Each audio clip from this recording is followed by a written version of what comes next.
8th. Out of Granby, Quebec, in the late group Ultra Terracement plus 25, Mikel Perron. 9th place starter, rookie out of Chatham, Ontario, in the Wriggling Brothers. Vertec Contractors 38, that's Tyler Hendricks.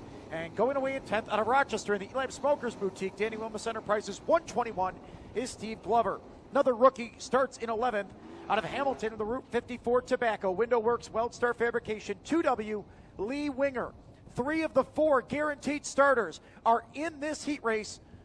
Can 3 others punch their way into the main? Quickly, guys, my dark horse will be Ryan Rule. Totally forgot about him. Just in time, ready for the drop of the green flag, and we are underway. The first qualifying heat of the 11th annual Canadian Sprint Car Nationals is underway. And they all fight for the outside. Ryan Rule, Derek Jonathan, they get together. Side by side now for third between Rule and Sean Dancer, with Brian Howland up 2 spots in the early circuits. Here comes Rule to the outside of Dancer. Oh, I believe they made a little bit of contact. They're going into one, and Dancer's got problems for the moment. If it isn't broken, it sure hurt his position on the racetrack. As they work through 3 and 4, Brad Loyette, big slide job on the 97 of Miller, takes away 4th for the moment. They remain side by side in turn number 1. Miller back to the inside. He'll get by Loyette, and now draws to the inside of Rule as they go down the backstretch. Rule, though, holding on to 3rd. Dustin Daggett hangs on to the race lead. Derek Jonathan in 2nd. Big slide job by Miller, and Rule takes it back from him. Miller's not done. Price Miller, that is, not done with him. Goes back down to the inside of turn number 2. Has 3rd for the moment. Rule sets it up again. All the while, Dustin Daggett leading the way, and a great run by Derek Jonathan up in 2nd. Then you got Parker Price Miller in 3rd. Ryan Rule in the 4th spot. Here comes Loyette down to the inside. He'll try and get by 2 cars. He'll at least get by Rule going down the backstretch. Loyette needs this more than Parker Price Miller does. Derek Jonathan still doing a great job in 2nd as we're halfway home. 5 down, 5 to go. Look at the 97 of Parker Price Miller working that inside line. Now he'll begin to work on the 81 of Derek Jonathan. That 81 car has been phenomenal since Derek Jonathan got that car together. He picked up 2 late season wins. Man, he would have been a good dark horse pick tonight as well. Enormous slide job by Miller. He looks like he's got it completed off at turn number 2, has 2nd. Loyette now on the back end of the 81 of Jonathan, trying to qualify for his first career Canadian Sprint Car Nationals. Amen. Dustin Daggett leads lap number 7 with the 97 of Parker Price Miller behind him in 2nd. Loyette grabs 3rd for the moment, but he really lost control of the car in corner number 2. That'll let Jonathan go back. Now he slide jobs him. They're going at it off of 4. Huge slide job. Jonathan takes it back with 2 to go, and you can throw 5 cars together going for 1 transfer spot. It's about to get very dicey. Jonathan nearly got it in the back of the 05 car with a white flag out for Dustin Daggett. Loyette overcooked the corner. Here comes Ryan Rule. They're nose to tail, going to turn number 1 of the white flag. Daggett has it. Price Miller in 2nd, and Loyette sweeps away in 3rd. Coming off a corner for the checker flag is out for Dustin Daggett. Parker Price Miller right on his heels in 2nd, and Loyette is going to punch it in as well in the 3rd spot. Rule 4th, 5th goes to Howland, 6th is Jonathan, then it's Perron, Dancer, Winger, and Hendricks. So your winner of the first qualifying heat, Dustin Daggett in the 2M. That goes to show you what 10 laps around this track can do. Derek Jonathan looked like he was going to be cleanly in, fell back to 6th.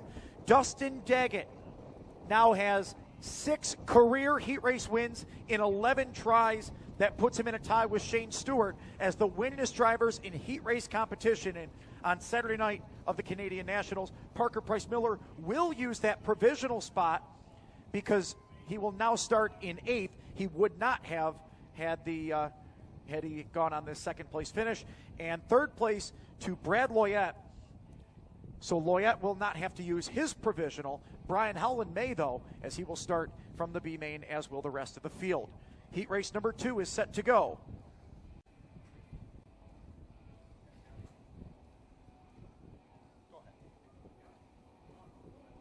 Second heat race, Randy Hannigan leads the field out, originally from San Jose, California, driving the Stark County Co-op. Medallion Finish Systems 22H.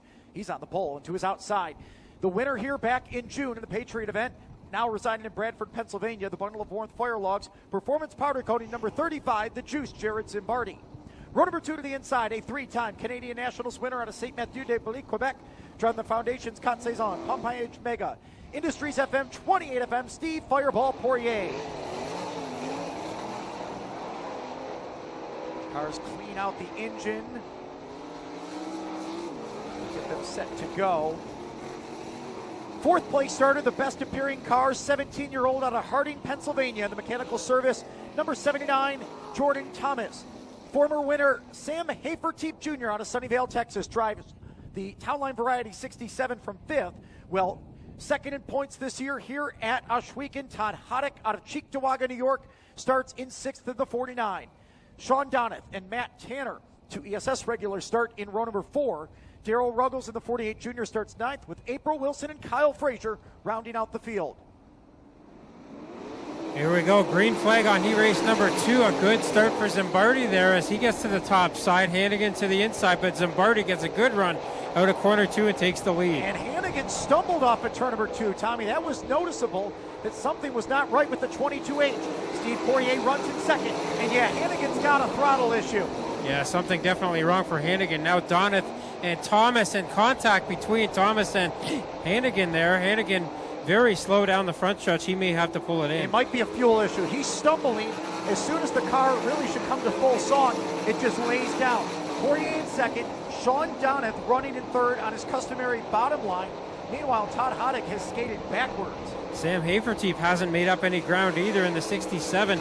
He's holding that 5th spot. Still has 7 laps left to go here, but Haferteep not on the move yet, and Hannigan about to pull the 22 in, but he won't make it to the infield. Yellow flag will come out.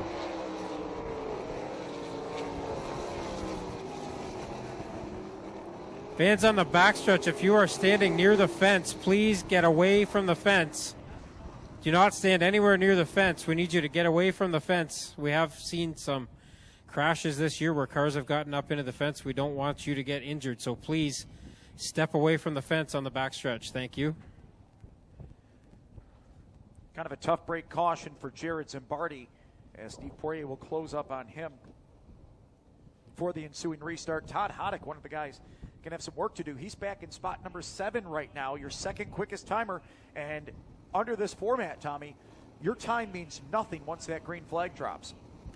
Yeah, they're no getting their time back for the feature or B main or anything like that. They're now lined up on where they finish in this heat race, and if they need the B main, they're lined up by their finish in the B main after that. So this is all about what they can do in the next 7 laps here. Sam Haferteep in that 67 car, former champion of this race, as is Steve Poirier in the 28 FM. They are not up in the lead at the moment. Poirier has a transfer spot. Haferteep does not at the moment.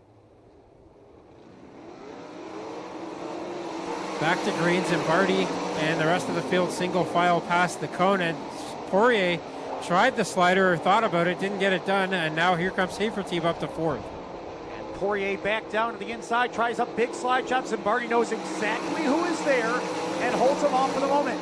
Sean Donath, one of 3 drivers that has not seen the speedway up until tonight, doing a nice job in third, and Haferteep closing in on him. Well, that's a championship bout up there. Zimbardi and Poirier both with multiple championships on their resume. And Poirier still trying to get to the inside of Zimbardi. Can't get it done again in corner 2. And each of them had one lone appearance here this season. In that race, Zimbardi won his. Poirier came home in second to Mitch Brown. 4 to go. Haferteep gaining now on Donath for that 3rd and final transfer spot. Donath switches to the inside now. Haferteep going to have to go to the outside, and up front, Poirier again thought about the slide job, couldn't get it done, and Zimbardi maintains the lead. Now Poirier knows there's a big deal when it comes to winning your heat race. He pulls kind of a dirty slide job. It wasn't that dirty because the last time he was clean.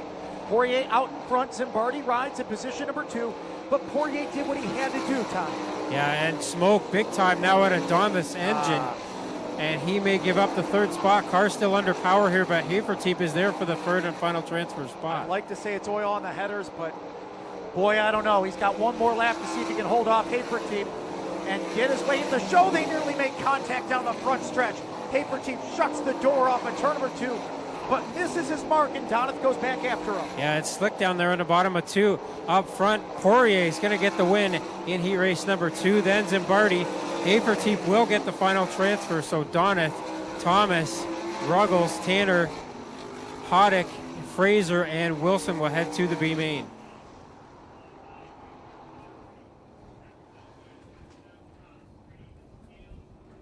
Steve Poirier just picked up his 6th career heat race win in 10 tries. So Dustin Daggett and Steve Poirier each tie Shane Stewart for the most career heat wins on a Saturday night of the Canadian Nationals.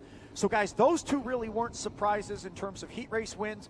We may see a surprise one coming out of this third if things don't shake up, as 2 quick heat races are into the books, and some drivers like Todd Hoddick going to have some work to do. It'll be interesting to watch Randy Hannigan as well. Yes. Coming through the B. We've seen him do a lot of extra work in previous years in this Canadian Sprint Car Nationals as we get ready to go for the third qualifying. 53 Adonath pushed off the speedway. Third qualifying heat lines up like this, starting on the pole out of Pulaski, Pennsylvania. In the Schwartz-Miller ground maintenance, 4-season maintenance, number 38W, it's Dennis Wagner. Going off second out of Farmington, New York, the Randy's Racing Filters 10K, that is Rob Dietrich. Starting third out of Alden, New York, the Airport Collision, Merzak Enterprises 49K, it's a straight shooter, Scott Kruder.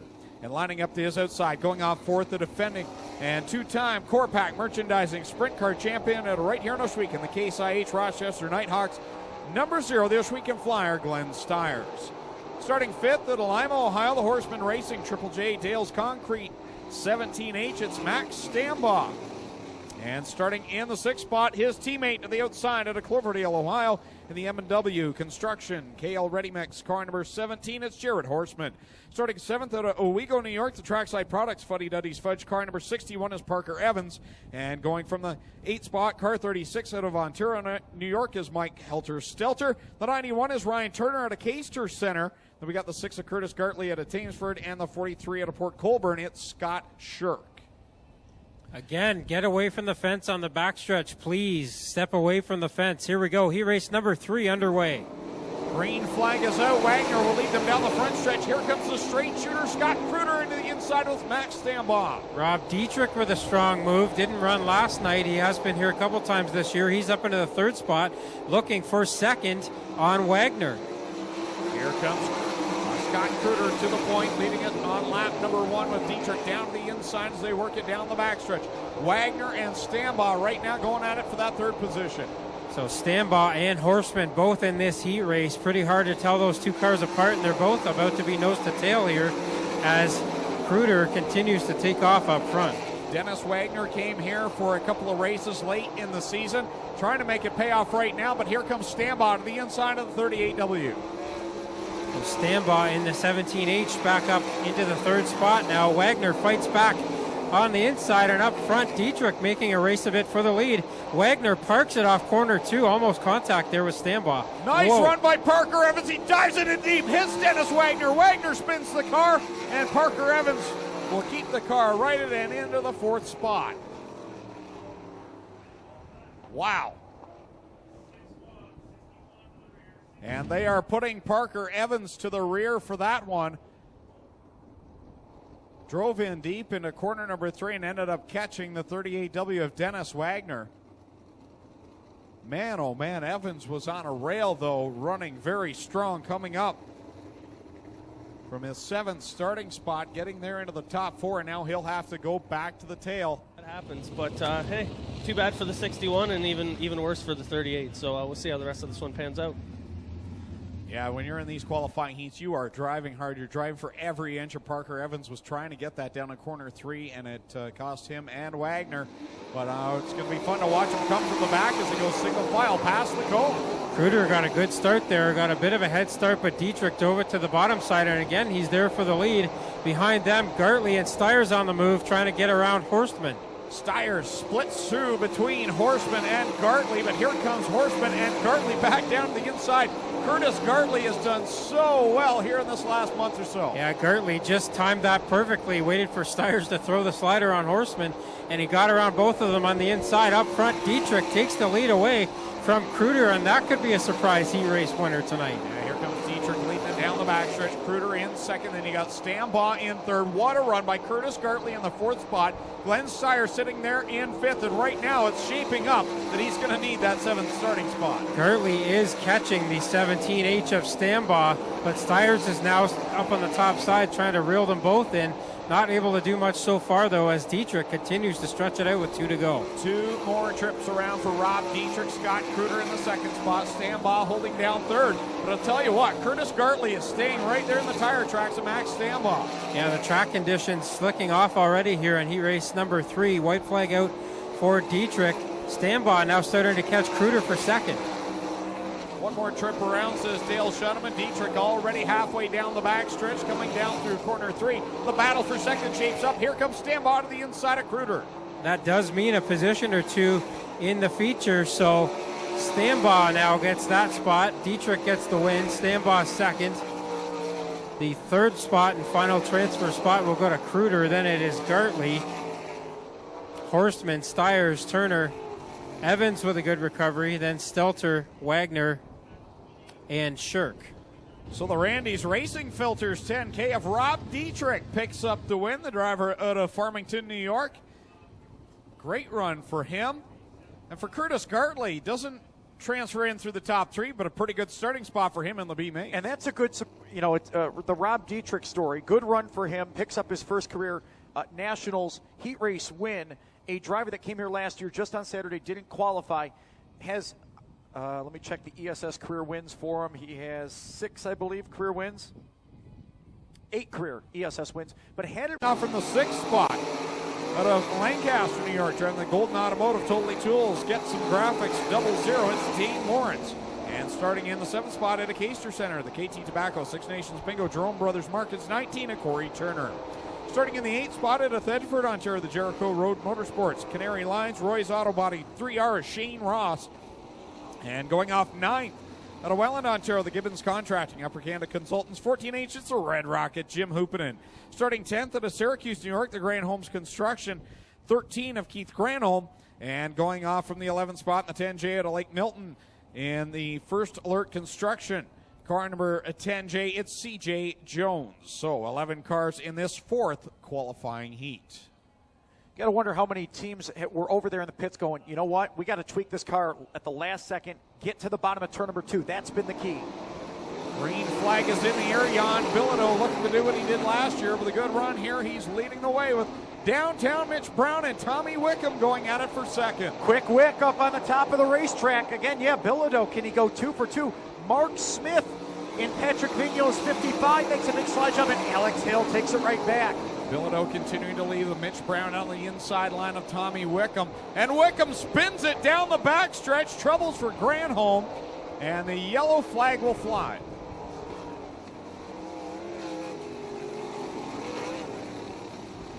So tough break for Tommy Wickham. That definitely could have been a lot worse for everybody. Unfortunately, everybody got by, but you never want to see a car spin out in front of the field like that. Whew. Especially when you're that driver. Again, for those of you joining us late, got Mikey Krutchka down at the infield doing the reporting. Clinton Jeffrey not with us here tonight. He's down at the Kawartha Speedway doing the NASCAR gig tonight for the Canadian Tire Series. So thank you, Mikey, for coming, and gives us a bird's eye view from a former driver of this race. He's a sprint car winner, former heat winner, former heat winner of the Nationals. Mikey Krutchka, good to have him here. My name is Greg Kellnan, up here in the tower with Mr. Stats Man, the man that I rely on every Friday night, right here with us as well. So having a fun time here on the Canadian Sprint Car Nationals weekend. Oh, definitely. Thanks for having me, guys. I kind of look like Clint. I sound a bit like him. I don't quite have the announcer's voice, so we're not missing Clint too much tonight. But here we go, guys. We're going to gas her up for the rest of this heat race.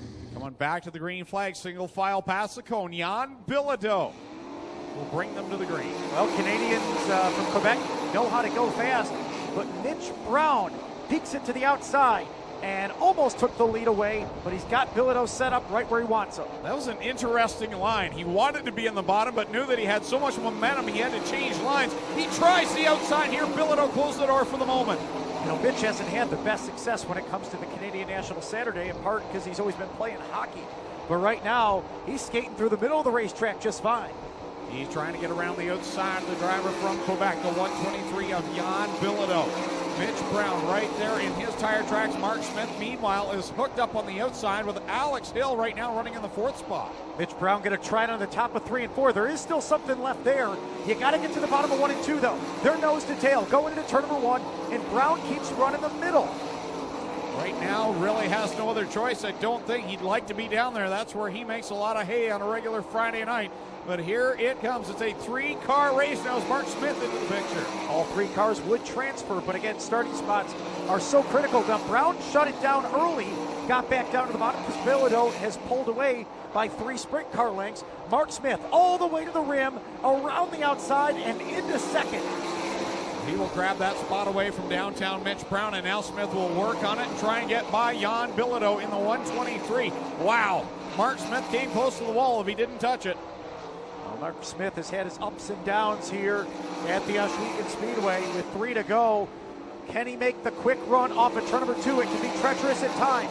Bilodeau gets the good bite, but Mark Smith has him set up in 3 and 4, Greg.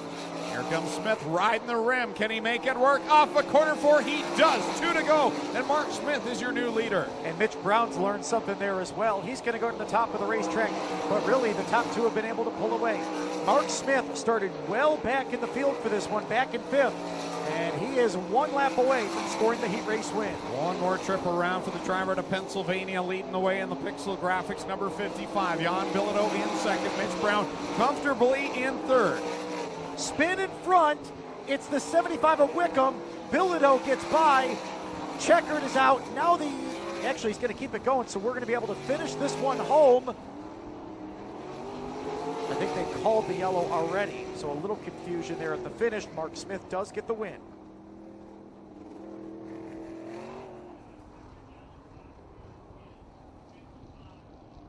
So it is Mark Smith scoring the win. Jan Bilodeau in 2nd. Mitch Brown in 3rd. Shane Ross does not qualify, but will find himself on the front row for B-Main number 2.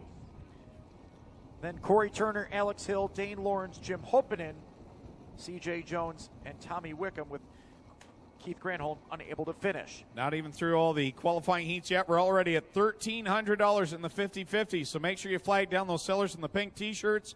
Get in on tonight's 50-50 draw, already at $1,300. Heat race number ready to roll out onto the racetrack with Dylan Swernick back in his 7C after driving Kevin Ward Jr.'s 13 last year.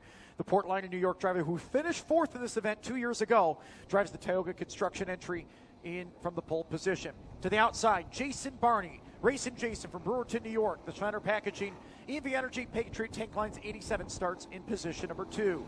The Joyceville Jet, Rick Wilson, and Gillen Trucking, number 42W, will start in position number 3. To the outside, Town Line Variety, Bear Paw Convenience, 77 of Tecumseh, Michigan's Dane Nida.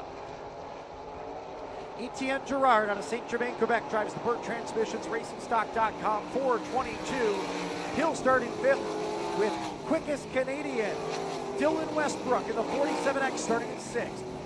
Castro Centers, Jamie Turner takes the KT Tobacco 11th from the 7th starting position. Chris Root out of Delaware in the number 69 starts in position number 8. Modified transfer, Ryan Susi starts in 9th out of Ransomville with Stan Zankin in 10th. And from the rear of the field, the Cobra, Chuck Hebing out of Ontario, New York in the number 45. Keep an eye on Hebing. I don't think he's going to stay there very long. Up front, though, Swernick gets a good start at the beginning of this one, but Barney dives to the inside, and Barney will take the lead out of corner 2. Rick Wilson hangs on to position number 3 as they sort it out down the backstretch. 3 wide, Nida through the middle, drifts up, Ricky's there. Wilson near the wall, hangs on to 3rd, and Westbrook goes back to 5th. Boy, there was some close action coming off corner 4. Nida again to the inside on Wilson, almost contact down the backstretch. And Ricky's leaning on Dane Nida. Westbrook goes down to the bottom. We have not seen him do that much here in the 360 sprint car, but it's a 3-car scramble for the final transfer. Ricky up the racetrack, Nida around the outside, and they're wing to wing for 3rd. Westbrook and Nida side by side for the 3rd spot. Westbrook has run the bottom with some success in the crate sprint car, but doesn't get it done that time out of corner 4. Nida now going after Swernick for 2nd. Little issue for the 69 of Chris Root.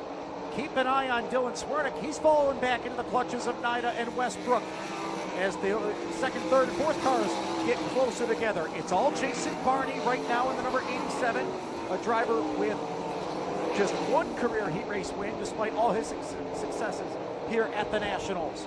Well, halfway this time by, 5 laps in and 5 to go, and Hebing now has sliced through about half the field in the 45. Still a long way to go to catch the top 3, but Hebing is on the move. Nida tried it on Swiernick there in corner 2, but couldn't get it done. Battle shaping up for second. Swiernick over the berm. Dane Nida into spot number 2. So you've got a pair of drivers out front right now that have competed in 9 Nationals, qualified for 8 of them. Swiernick, slide job again on Nida. They remain side by side. All these guys have good histories, and Nida back into position number 2, and Dylan Westbrook waiting in the weeds. 3 to go. Yeah, Westbrook not able to do much with them so far. Again, Swiernick to the inside. Here comes Nida again, and that time both those drivers slow down, and Westbrook's catching them. Westbrook's running off the bottom of 4. That's not really the fast line, but he's going to make it work and get to 3rd. And you know it's going to be fast here in 2, Tom. Yeah, Westbrook again with a better run out of corner 2. Swiernick slides up, but he's fighting back again on the top side, and Nida still not very far away from them. White flag in the air for Barney. I tell you, Westbrook gets 1 and 2. He might get second before this one is over. Jason Barney broke his primary ride last night. He's going to break through and score the win here in heat race number 5. Second across the line. Looks like it's going to be Nida, or is Westbrook going to get it? It's Nida over Westbrook. So Westbrook gets 3rd in the final transfer spot. Swiernick, Wilson, Gerard, Soucies, Hebing, Zankin, and Turner, as well as Chris Root, will head to the B main.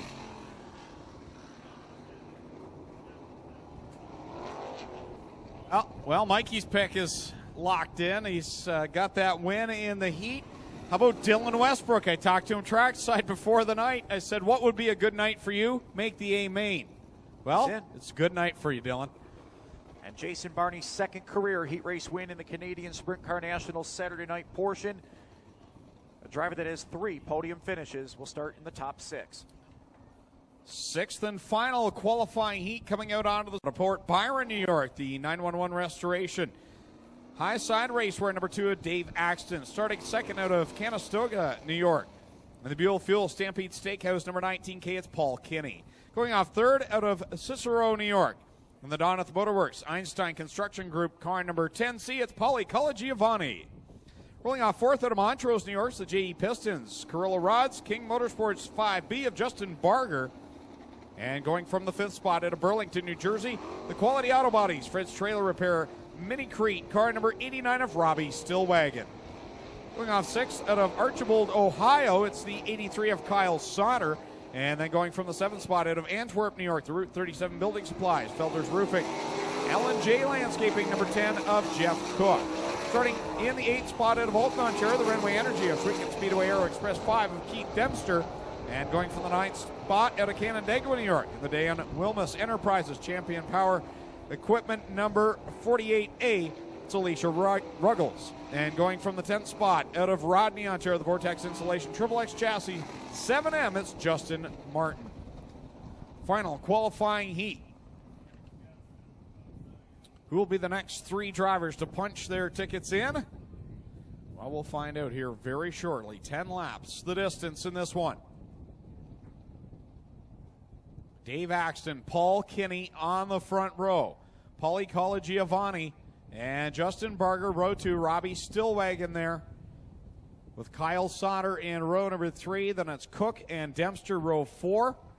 And Alicia Ruggles there in that final spot. Green flag is out. We're underway in the 6th and final qualifying heat. Some very, very good cars in this heat race. Kinney with the early lead and contact. Colagiovanni into the side of Stillwagon, and Stillwagon comes to a stop in corner 2. We go yellow. Well, Rich said it's hockey season now. That was a little bit of a hip check there in corner number 2. Hopefully Robbie Stillwagon okay in the 89.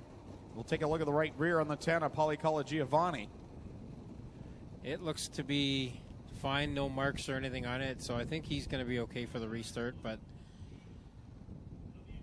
could have been a lot worse, that's for sure. Yeah, we've seen pretty much that exact thing put cars upside down quite often here, especially over in corner 2. That seems to be the favored spot for we've got that Jibs Action Sports flip out at Jibs sign over there. We almost sent a Thunderstock over that this season.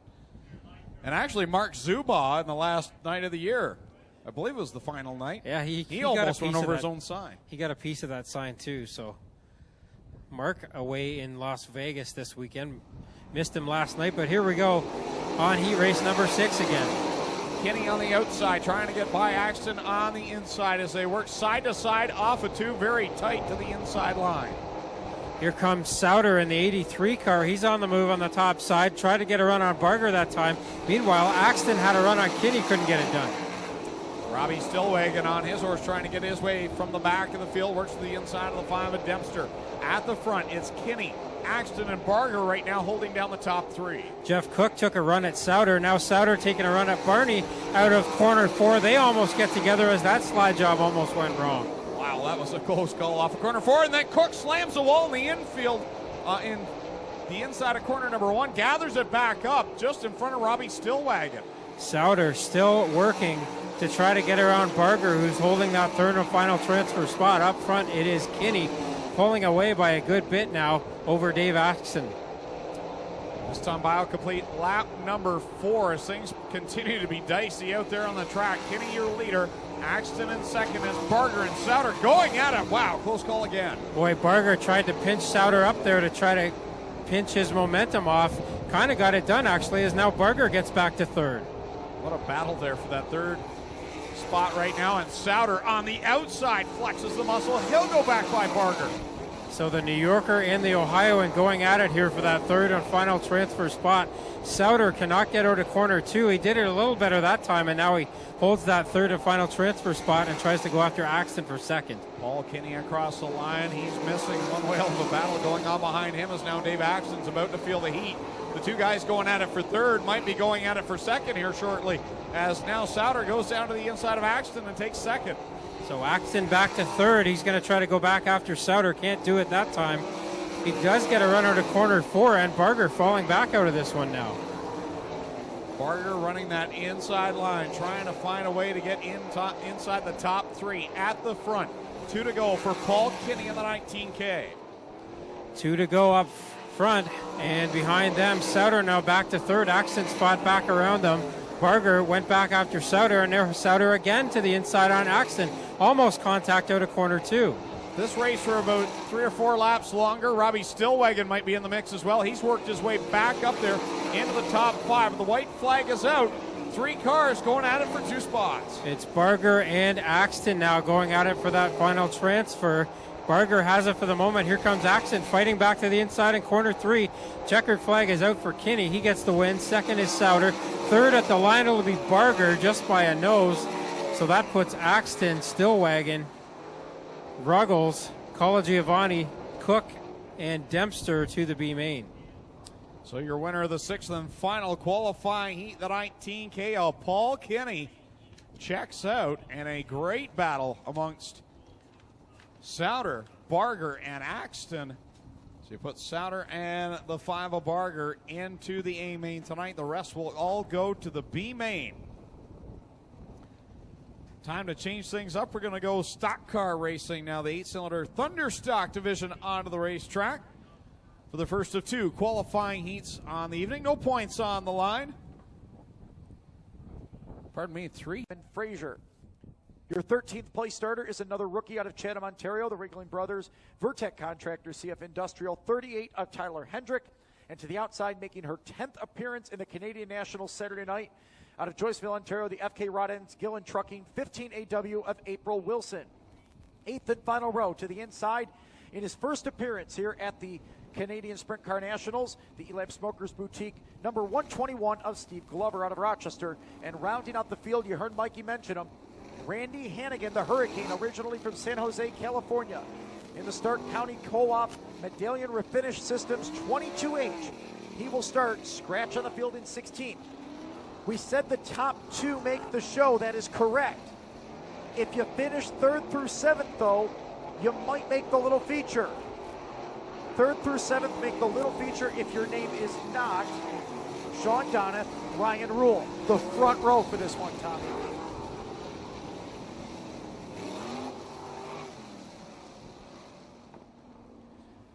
So again, the top 2 finishers make it through.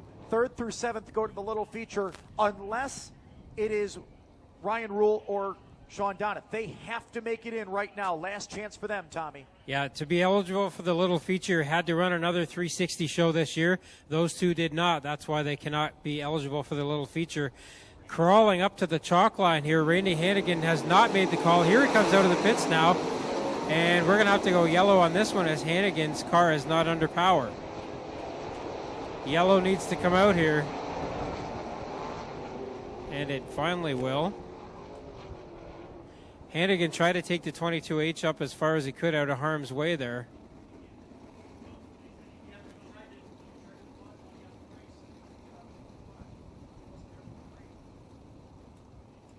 As there is Hannigan's car way up towards the wall up in corner 3. Safety crew is on the scene along with Mikey Krutchka. That's an interesting spot to be parked over there as well, because he... Howland, of course, got one of the Twin 15 wins last night along with Brad Loyette. So here we go again, a complete restart. Rule and Donath crawling to the chalk line again. Green flag is out.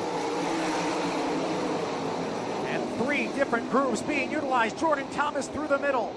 And Sean Donath loves to run the bottom, but keeps himself up on the top of the racetrack in the Fellows Trucking 53. Ryan Rule on the inside rail. Ryan Howland, Jordan Thomas, wing to wing into turn number 1. Boy, this race is chock full of good racing talent. Up front, though, Donath is leading the way. Rule back to 2nd. Only those 2 have transfer spots at the moment. Then it's Howland behind them trying to get a run. And Ryan Howland looks pretty good. It could really upset the night for Ryan Rule and knock Ryan Rule out of a chance to get into the little feature, because he can't make it. So it's Howland now with a slide job attempt on Rule. Can't get it done.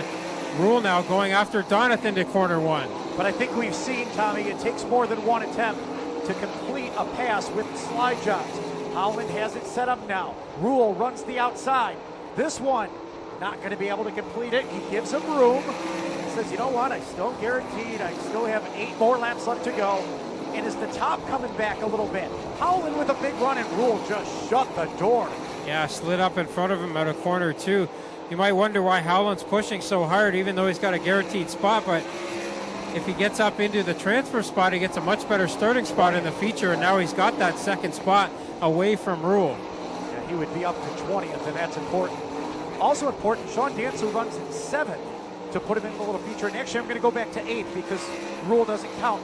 Mikel Perron and Todd Hoddick spins, goes hard, backwards, and slams driver's side into the outside retaining wall. Well, the good news for Hoddick up there are some hay bales up there, and they do cushion the blow a bit. He did take a lot of the momentum off with the slide. He may not have caught that wall too hard up there. We'll wait for Mikey Krutchka to get up there and get a report on that. So it is Todd Hoddick up there against the wall in corner 4. It might be hard to see for some of the fans, especially down at the other end of the speedway. You don't have to go down there. You can believe us.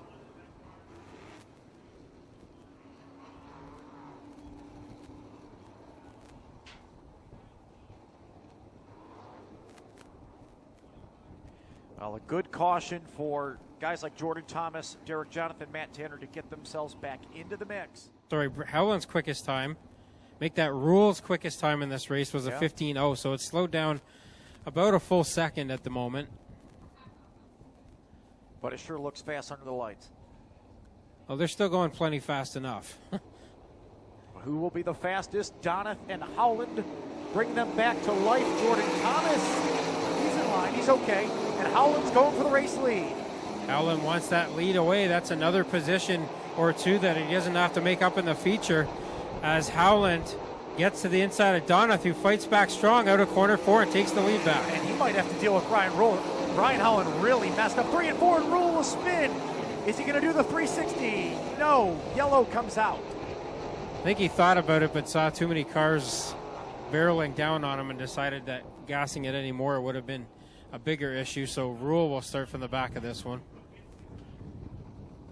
And April Wilson comes to a stop on the inside of turn number 4 as well. So the safety crew with a few different things to deal with here. I haven't had much of a chance to mention our safety crew. They're here each and every week in those fire suits. They finally got a cooler night. I don't think the fans appreciate this weather as much, but those safety crew people in those hot fire suits definitely appreciate a cooler night like this as they're out there sweating each and every week. And I challenge any track anywhere to come up with a better safety crew than we've got here at Ohsweken. Well, tough break for Todd Hoddick not to make it back out. Looked like a pretty simple fix, but judging by where it broke, they probably had some trouble extracting that stud out of the arm where it was. And April Wilson here was just complaining again. She says this is the second time she has lost her throttle linkage tonight. So not too sure what's up with that, but she's done. There will be a maximum 15 cars on the track for the little feature. We did, unbelievably, we had Randy Hannigan, one of those little features. We had like 30 cars in it, maybe more, and it went green to checker, but man, there were some close calls, and that was one of the races that we decided maybe it wasn't such a good idea. But anyway, here we go. Green flag back out, and here comes Howland diving to the inside on Donathan, corner one. And Howland's got the good run off the corner. Brian Howland into the race lead. Donath going back after him. Side by side, a pair of Central New York drivers. Howland's got his car all the way leaned over on the right-hand side. And we've got a few together. Derek Jonathan almost went around. Hopefully he can keep himself in. Now it looks like Jonathan's going to go off, and Ryan Rule just now sees him. Howland hangs on to the lead. His problem has been turn number 4, but he's starting to stretch it out ever so slightly. Battle for third. Yeah, that's a fight for the position in the little feature. You get to start a little bit up higher. The pole position up for grabs, and Thomas has it. Dancer wants it up front. Howland didn't get a very good run out of corner 4 that time, but Donath not anywhere near him right now. 2 to go. 2 more circuits around. Howland leads Sean Donath. Donath had the oil issue at the end of his qualifying heat, lost the spot to Sam Haferteep. Howland with a terrible time trial effort. Had a guaranteed starting spot, but looking to start no worse than 20th for the feature. They have clean racetrack ahead of them and behind them as Howland leads Donath into 3 and 4 for the final time. Donath isn't really catching Howland, but he's not really losing any time to him either. The top side and the bottom are pretty much even here. Hendricks goes off in the 38 car, but just the end of this race now, Howland gets the win. Second will be Donath. Third is the 49. Yeah, Dancer came home in third. That's right. Dancer, Thomas, Tanner, Perrant, and Ruggles. They will be in the little feature. Which is good news for Ruggles, because last year he had not run the night before and didn't get to run the little feature. But Hannigan, guys, is done. Yeah, Hannigan's done, and Rule, unfortunately for him, is done as well. Driver who came close to a feature win here last year. So if they didn't finish in the top 7, they are done. 3rd through 7th, we'll see them in a little feature. Howland will start 20th, Donath in 23rd. B-main number 2 set to go. Coming out of Totally Tools, get some graphics, 00, it's Dean Lawrence. Starting 9th out of Owego, New York, in the Trackside Products Fuddy Duddy's Fudge number 61 is Parker Evans. And starting in the 10th spot out of Welland in the Gibbons Contracting, Upper Canada Consultants number 14H, it's the Red Rocket, Jim Hoopinen. Starting in 11th out of Pulaski, Pennsylvania, the Schwartz-Miller Ground Maintenance number 38W is Dennis Wagner. The outside, the 12th spot, Lake Milton, it is First Alert Constructions 10J of CJ Jones. 13th will be Mike Helter-Stelter in the 36. Quickham Tommy Wickham will roll off in 14th. Going from the 15th spot out of Port Colborne is Scott Shirk. And from Syracuse, New York, going off 16th, Keith Granholm in the Granholm's Construction number 13. B-main number 2, Dale Schoeneman cuts him loose. Green flag in the air and a couple of home track favorites. Ross and Gartley go at it, and here comes Turner into the mix as well. Boy, there was a lot of stuff going on back in the pack there. Up front, it's Ross and Gartley. Here comes Styres around the outside. Turner also up there as well. And Turner kind of blocked Styres there. That allowed Ross and Gartley to get away. Something wrong on the Alex Hill 77X. She gingerly brought that car down the front stretch, gets it back up to speed. We'll keep an eye on her. At the front, Shane Ross leads away. Gartley almost looped it around in corner 4.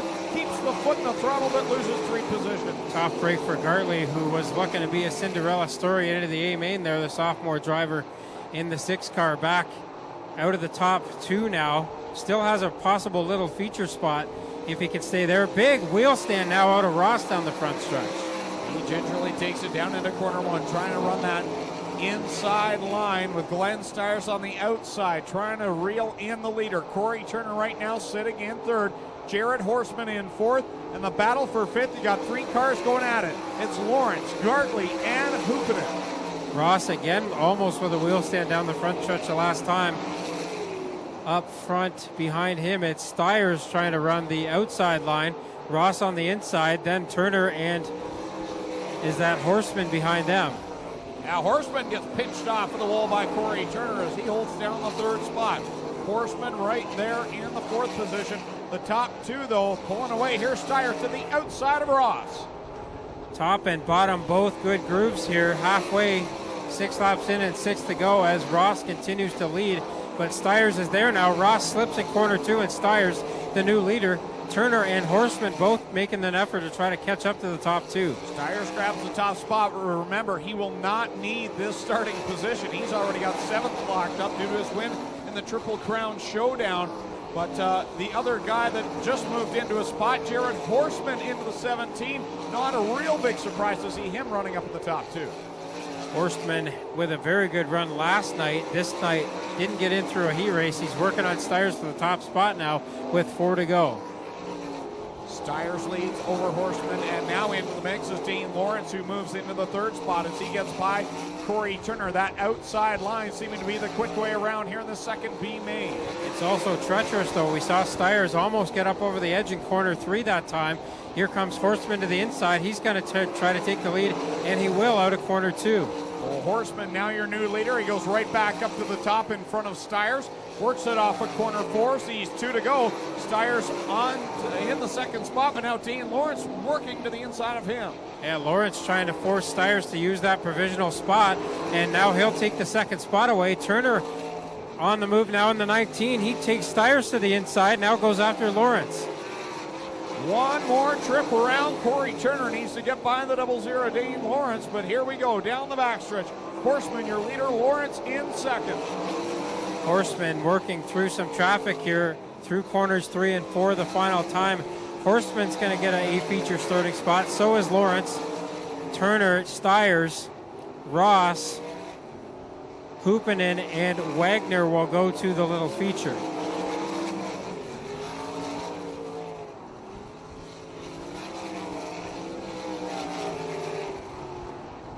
So your winner of B main number 2 out of Cloverdale, Ohio, it's Jared Horseman in car number 17, picking up the win. Dane Lawrence will also go to the A main in the 00. Tough break for CJ Jones down here. He's got a right rear going down. It's not totally flat, but definitely enough to impede his progress to the front here tonight, and looks like he's going to be done. So again, Glenn Styres finishes outside the top 2, but don't forget, he's got that 7th starting spot by winning the Triple Crown Showdown at the end of June. So he's okay. He's into the show. Third and final B main. Onto the speed. Ride begins in position number 5. Alicia Ruggles to the outside out of Canandaigua. The Danny Wilmus Enterprises 48A is in 6th. Ryan Susi out of Ransomville. Young Drivers of Canada. Jared Morphy, number 18, goes away from the inside of our number 4 with Paulie Calagiovanni. In the Jonathan Motorworks 10C, starts in 8th. Chuck Heaving has to finish top 2. He starts in 9th. Out of Ontario, New York, the Cobra on the inside of our number 5. And his buddy Jeff Cook lined up to the outside. Cook trying to go 10 for 10 like Heaving in the A main out of Antwerp, New York. Stan Zankin goes away from starting spot number 11 out of Fort Erie, Ontario. Keith Dempster in his 11th Nationals starts in position number 12. Jamie Turner out of Caister Center, the KT Tobacco 11, is 13th place starter.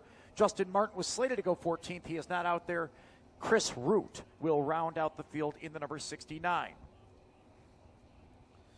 Swernick and Axton coming to the chalk line in corner number 4, the final B main. Who are the last 2 drivers from the Bs to punch their way into the A? Rick Wilson with a nice move.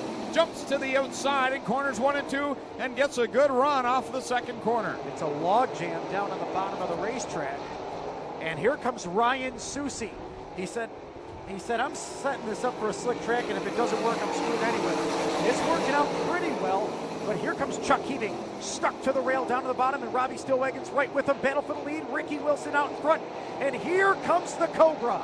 Wow, look at the Cobra. Chuck Heaving to the inside, grabs the third spot, tucks himself up in behind Dylan Swiernick. At the front, the Joyceville Jet, hot off his win down at the Brighton Speedway on September the 6th, leading the way here in the third B main. Yeah, the Cobra sank his fangs and made it work, and Swiernick gets right by him.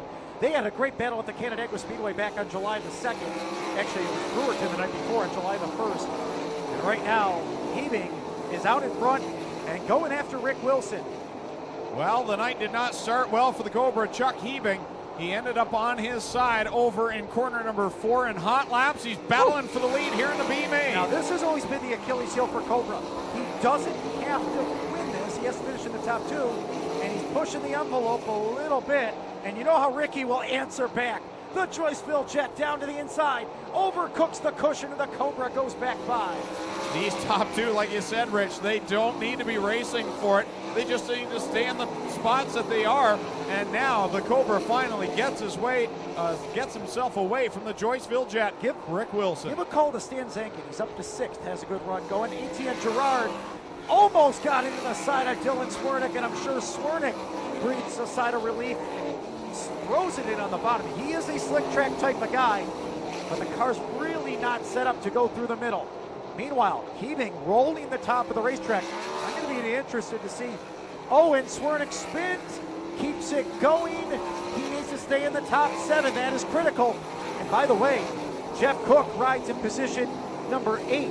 Might Cook's streak of 9 of 9 A-mains be done. It's Michael Giovanni.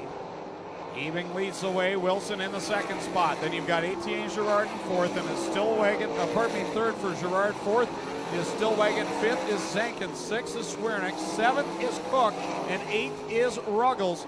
Paulie Giovanni right now in 9th, and Axton back to 10th. Jeff Cook had to go through the little feature last year, so this is critical for him to hold off Alicia Ruggles. And I love the run that Stan Zankin has going. Up to 5th. Robbie Stillwagon and Etienne Girard, though, 2.5 laps left to go. And will Stillwagon have something for Ricky? He's working that inside line with 2 to go. Keep an eye on that 89. Whoa, they came close off of corner 4. He and Girard have come close to wrecking each other a couple of times in that last lap. The Stillwagon reeling in the Joyceville Jet. White flag is out for the Cobra. 1 lap to go for the Cobra, but the battle for second's going to be a strong one, and it's all going to come down here to 1 and 2. This is where Stillwagon's been making his ground. He looks to get by. You know Stillwagon likes to use the bumper. Is he going to go with the big slide job? The wing is in the trunk. He goes down to the inside. He's going to look for the big slide job. Ricky off the corner, holds him off, and Cobra gets the win, by the way. Chuck Heaving, the winner. The Joyceville Jet. Rick Wilson gets his way into the feature. Stillwagon will finish in 3rd, and Girard rolls right up beside Stillwagon and expresses some displeasure there as those 2 came awfully close to tumbling. That'll go over well in the pits. So Rick Wilson, his 7th feature in 11 tries here at the Canadian Nationals, and Chuck Heaving goes 10 for 10. The only time he ever missed an A-main was the day after he got into the hard wreck in 2006. So that brings us to intermission, and you can see the trucks coming out onto the speedway here, and we will have the micro sprinters coming out to the infield oval as well. You saw the pylons being placed out there, and our junior stars will be coming out. They race Thursday nights over the oval in the pit area, and they are going to come out and put on a demonstration race. Starting 9th out of Fort Erie, the Service Master car number 94Z is Stan Zankin. Going from 10th out of Granby, Quebec, the Le Groupe Ultra. Car number 25 is Mikkel Perron. Going from 11th out of Welland, the Gibbons Contracting number 14H, the Red Rocket, Jim Hoopinen. And from the 12th spot out of Port Layton, New York, the Tioga Construction. Westward Painting Company number 7C of Dylan Swiernick. Going 13th out of Canandaigua, New York, in the Dan Wilmas Enterprises, number 48J is the Motorized Madman, Darrell Ruggles. And going from 14th out of Pulaski, Pennsylvania, the Schwartz Miller Ground Maintenance, number 38W is Dennis Wagner. And going from the 15th spot, trying to keep the streak alive out of Antwerp, New York, in the Route 37 Building Supplies, Felder's Roofing, number 10 of Jeff Cook. Coming to the green flag, the little feature. 3 drivers made it through the little feature into the main last year. Sean Dancer, the 10 of Jeff Cook, and the green flag is out. Jim Hopin being the other. They work into turn number 1 and 2. Top 5 go into the show. And on the outside goes Jordan Thomas. Through the middle, Corey Turner, and on the bottom right now is Sean Dancer. 19:49.79. Boy, and behind them, it's going to be a good fight for that final transfer. Shane Ross had it. Here comes Tanner. He's got that 5th and final transfer now. Good battle shaping up for the top 3. Then 4, 5, and 6. Shane Ross going to the inside. Leader at the line. Jordan Thomas by 6 1/1000ths of a second. Top and bottom groove both working out here, and Corey Turner running the middle. He's got his nose in there as well. Now Ross is back into the final transfer as somebody back there fell back. It's all sorts of 3 and 4 wide back through the field. Right now the bubble spot, Shane Ross has it in 5th. 1 spot out is Stan Zankin. What a story it would be if Stan got himself into the A main. Yeah, and he's gaining on Ross here into corner 3. Thomas opening up a lead over that battle for 2nd spot between Dancer and Turner. Turner dives it hard, runs the middle groove. Dancer gets a better run out of corner 2, but they're pretty even for the rest of the track. Right now, Etienne Girard has a hole full of steam going into turn number 3. Just lays it up on the cushion, almost puts it over, but he's having problems getting off at turn number 4. That's where Zankin is beating him back to the line right now. Still a good battle for 2nd. Dancer and Turner, Corey Turner going for 2nd. Thomas taking off here, running that top side. We'll see if he maybe switches lanes here, starts to search around a bit, because he's going to have to figure out a way to get through Thomas traffic, and now he's up over the end of the track in turn 2. Turner got around Dancer, and now Turner's starting to chase Thomas down. Yeah, it's such a big lead that he went over the berm. He was 2.5 seconds up. They come back to the stripe. It's probably still over a second. It's right at a second. Boy, Good Shane battle. Ross is about to have company here. Etienne Girard, Stan Zankin, Michael Perrant, and Dylan Swiernick all gaining on Shane Ross, and now Swiernick spins the 7C, keeps it underway, almost collects Jeff Cook and Stillwagon, but we stay green. Yes, Swiernick went in just a touch too hot, knew he had to slide up the track, and the right front collected with another. Perrant, Girard, and Zankin battling 1 spot outside in 6th. They go down the backstretch. Shane Ross holding them off for right now as Shane Ross looks to qualify for his first A main. They're 3 wide for that spot outside of a transfer spot, though, and it's going to be 5 to go this time by. Girard gets around both of them, but now here comes Zankin back. Meanwhile, up front, Turner is all over Jordan Thomas for the lead now. Yeah, Jordan Thomas's lead is gone. Corey Turner to the inside. A winner with SOS at Brighton earlier this year. Puts it down to the bottom. Jordan Thomas hangs it out on the outside. They're dead even at the line, and Thomas led it by 2 1/100ths of a second. So Thomas had the lead, but now Turner with a better run out of corner 2. He will take the lead with 3.5 laps to go. Traffic approaching, though. And on the outside, Thomas will have to give it up to Corey Turner, but the lap cars are running the bottom lane. Robbie Stillwagon and the 38 of Dennis Wagner right in front. Shane Ross still that 5th and final transfer spot with Perrant and Girard, the Quebec drivers closing in. Yeah, they are getting closer. 2 to go now for Turner up front as he tries to put a lap on Robbie Stillwagon. Turner trying to become the first member of the Turner family to make a Nationals feature. Yeah, that would be quite the feat. You know what? He'll have a good car as it really is fast and smooth right now. Sean Dancer trying to take 2nd back to Jordan Thomas as we are on the white flag lap. And here goes Etienne Girard for the 5th and final transfer spot at the line. He has it by 3 1/100ths of a second, and that battle's not done. Off the turn before Corey Turner gets the win. Ross is there. Turner gets the win. 2nd will be Thomas. Dancer, sorry, then Thomas, and then Tanner. The final transfer will go to Girard. So Ross, Perrant, and the rest of the field on the outside looking in. Including Jeff Cook, who will fail to qualify for his first competed Canadian Nationals A main. So Etienne Girard will be the 30th starter with his final lap pass for 5th on Shane Ross.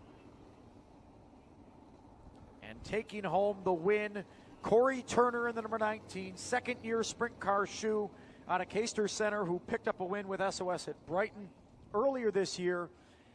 Had a nice year here at Ohsweken. Lots of top 10 finishes.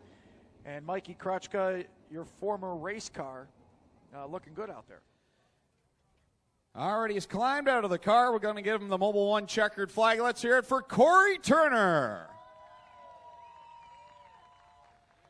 Corey, talk about that win, the little feature. That's a pretty impressive win on a big weekend. Yeah, you know what? It kind of surprises. I was just trying to run top 5 and get in the big show, but hey, we'll take a win.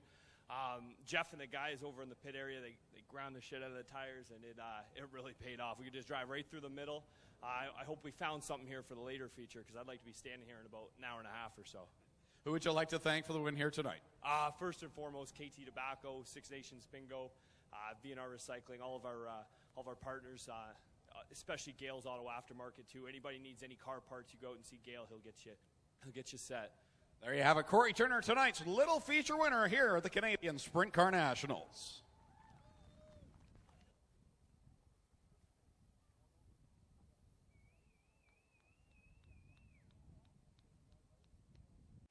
All I could think was Raffadillies. Yep, exactly. Which we kind of got those, but the fence is there at turn 4 now.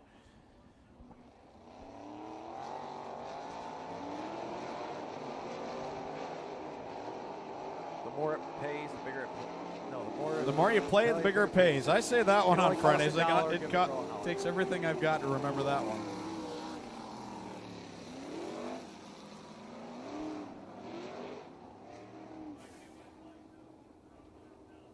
Well, the top 3 starters have certainly seen enough of them, of one another this year. Top 3 in ESS points.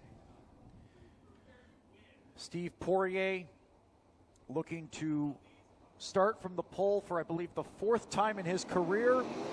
4 laps in the distance. And he has a super comfortable lead right now.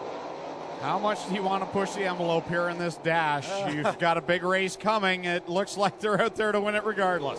Dustin Daggett, he's up to 3rd, and he's got his sights set on the 87 of Jason Barney, and might have something ready to go here in 3, Greg. Yeah, Barney, of course, had that rough night last night with the suspension breaking, going up and puncturing the fuel cell. That 87 car hooked up tonight, working on the bottom side, but look at Poirier on that top side. No stranger to victory lane here this weekend. In 2008, Steve Poirier won, Barney was 2nd, and Daggett was 4th. 7 years later, not much is changing, at least for starting spots. Mark Smith and Rob Dietrich trying to sort it out, and Steve Poirier continues to lead into 3. Coming down off of corner 4 for the final time. Dale Shenneman will show them the double checker. Steve Poirier gets the win over Jason Barney. Dustin Daggett 3rd, then it's Paul Kinney 4th, Mark Smith 5th, and Rob Dietrich will complete the Heat Winners Dash. Well, the winner of the Heat Winners Dash out of St. Matthew de Beloeil, Quebec, it's the Fireball, Steve Poirier. Win in the dash. He will start on the pole. However, a 35 lap, 12,000 to win feature event coming up in just a few minutes. Steve Poirier out of the car. Put your hands together for the winner of the dash race here tonight. The Rochester Nighthawks dash, and maybe not so great of a night last night for you. A little bit better tonight. A lot better now that you won this dash race. What do you have for the feature? Oh, I really like my car in that dash. Try a couple of lanes. The car feels good, so it feels good to be back on comfortable setup. Yesterday was kind of tough. We tried a couple of different things, so we were not kind of 100% sure of what we're going to bring for tonight. But good luck on our side, good position. It works on our way for now, so I'll try to continue my job in a feature, at least with that good starting position. It helps a little bit. Track really wide out here. You said you shot a couple of different grooves. It's probably going to change throughout the feature, but where do you think you're going to start off at here? Yeah, it looks like there's a little bit of top remaining. The middle still works. I don't like to run the bottom, so I'll try to avoid that. but at least I have 2-lane middle and outside where I could maybe work in traffic, so that will be our plan. We will set up the car for that, and just hope that we have got a good hot rod for the feature. Who helped you get here to Mobile One Victory Lane? Thank you. Have a good night.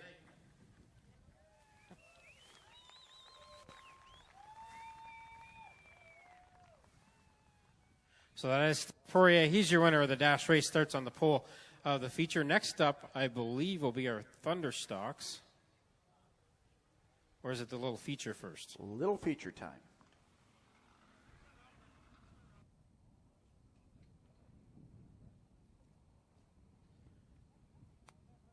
And I've just been told if you want to bargain on the pace truck, if you go to Strickland's and you find Derek Dean, they give you $500 off the purchase price. How's it? Well, yeah, I thought you might track him down. I bet you he'd give you a Strickland's hat too to go with it. So find Derek Dean at Strickland's and find out about that pace truck. Again, it goes on sale on Monday. The official pace truck of Ohsweken Speedway up for sale on Monday. It's been gently used. It's only ever turned left.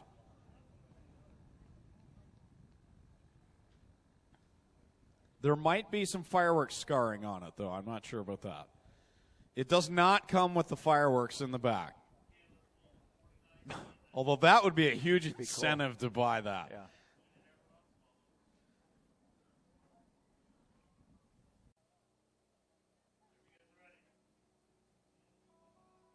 Your starting lineup for tonight's 35-lap A main event, the 11th annual Canadian Sprint Car Nationals, brought to you by Aero Express.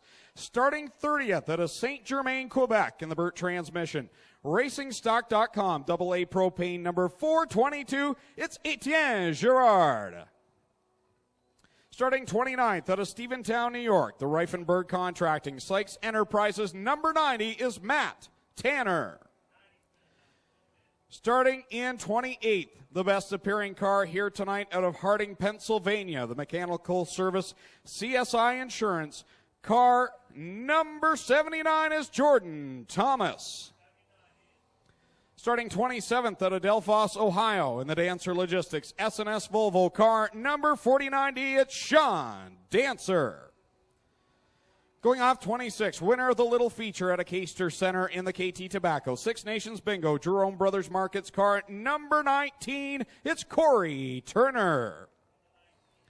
Starting 25th out of Joyceville, Ontario, in the Gillen Trucking, Draper Doors. Car number 42W, it's the Joyceville Jet, Rick Wilson. Starting 24th out of Lancaster, New York, the Gordon Automotive, Totally Tools, Get Some Graphics, 00, it's Dane Lawrence. Starting 23rd out of South Onondaga, New York, the Fellows Trucking, Peter Painting, Panther Frameworks. Car number 53, it's Sean Donath. Started upside down in the hot lap, starting 22nd here tonight out of Ontario, New York, the Wilkins RV, North Coast Performance. Car number 45, it's the Cobra, Chuck Hebing. Rolling off 21st out of Cloverdale, Ohio, the M&W Construction, K&L Ready Mix, Miller Construction, number 17, it's Jared Horstman. Going off 20th out of Auburn, New York, the Filtrack Corporation, Laskus Restaurant, car number 51, Flying Brian Howland. Starting 19th out of Alden, New York, the Airport Collision, car number 49K, it's the Straight Shooter, Scott Kruder. Going off 18th out of Sunset Hills, Missouri, in the Vacuum Works, car number 05, it's Brad Loyette.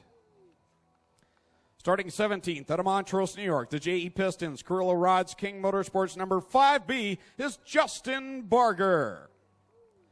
Going off 16th, the Southern Ontario Sprints champion from Brantford, Ontario. In the Holdex Brakes, Hills Tires, Strode's Barbecue, Route 54 Gas Bar, car number 10B, it's Downtown Mitch Brown. Going off 15th out of Victoriaville, Quebec, the Garage Bilodeau, Entrepot Victro Subway, car number 123, it's Jan Bilodeau. Starting 14th out of Bradford, Pennsylvania, the bundle of performance powder coating. Number 35, it's the Juice, Jared Zimbardi. Starting 13th out of Sunnyvale, Texas, the Town Line Variety, Bear Paw Convenience, Lone Star Speedway, number 67, it's Sam Haferteep Jr. Going off 12th, the fastest qualifying Canadian here tonight out of Scotland, Ontario on the Bradshaw Fields, Oshwegan Speedway, car number 47X, it's Dylan Westbrook.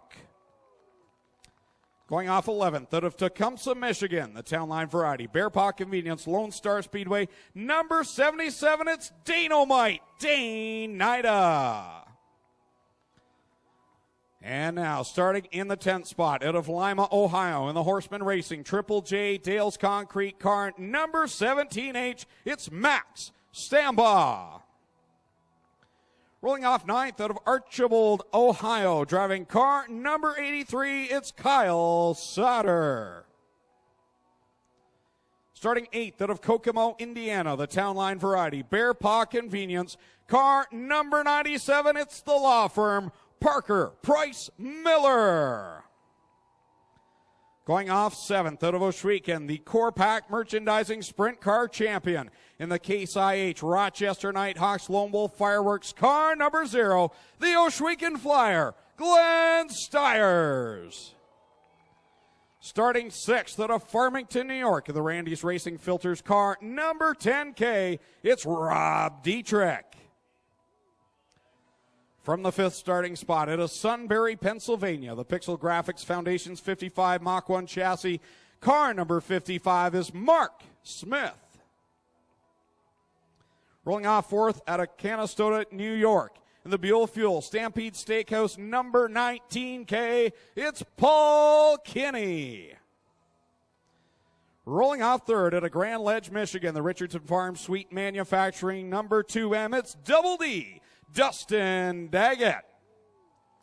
And your front row for the 11th Annual Canadian Sprint Car Nationals, brought to you by Aero Express. Going off 2nd at a Brewerton, New York, the Schneider Packaging E&V Energy Patriot Tank Lines number 87, it's racing Jason Barney. And starting on the pole at a St. Matthew de Beloeil, Quebec, in the Four Seasons Foundation Mega Pumping FM Industries number 28 FM, the Fireball, Steve Poirier. Ladies and gentlemen, these are the 30 drivers ready to do battle for the 11th Annual Canadian Sprint Car Nationals, brought to you by Aero Express.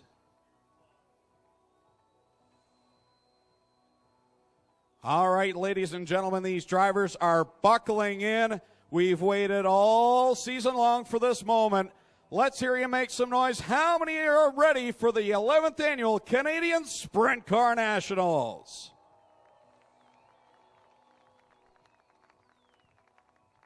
Well, Rich, Tommy, Mikey, this has been another great night here in the Canadian Sprint Car Nationals. We've got the best of the best here tonight. We've picked our favorites.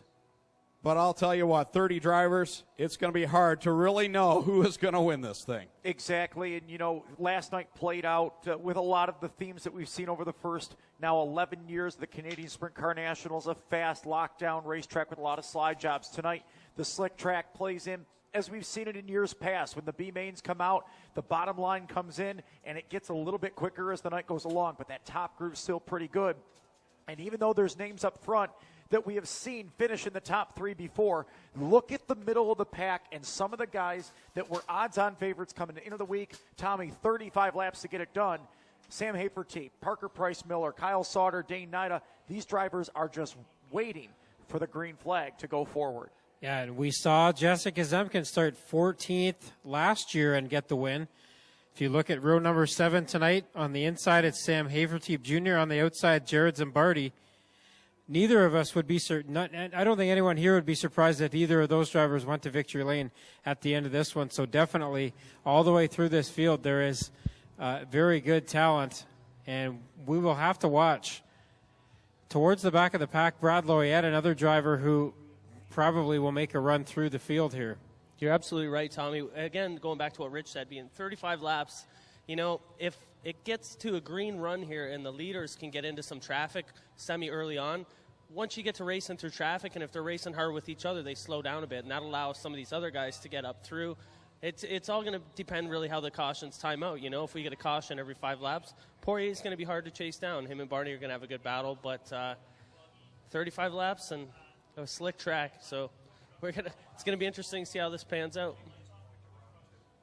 We've seen long green flag stretches in this race. We've seen traffic during those green flag stretches often come into play here, and these races are often won in traffic. So that will be another thing to keep your eye on. The drivers who get through traffic the best are going to be the ones who finish near the front at the end of the 35 laps. You're absolutely correct. It's tough here. Once you get into the lap traffic, it seems like those guys either stick right to the bottom or right to the top. So whoever's got the best car and can kind of sneak through the middle and be able to put it where they need to be in the lap traffic might be the one that's going to get it done tonight. And Mikey, how critical is it when a leader has to work through that middle and they have to pull off the slide job? Now, we've seen slide jobs all night long that take probably 2 or 3 laps to be completed.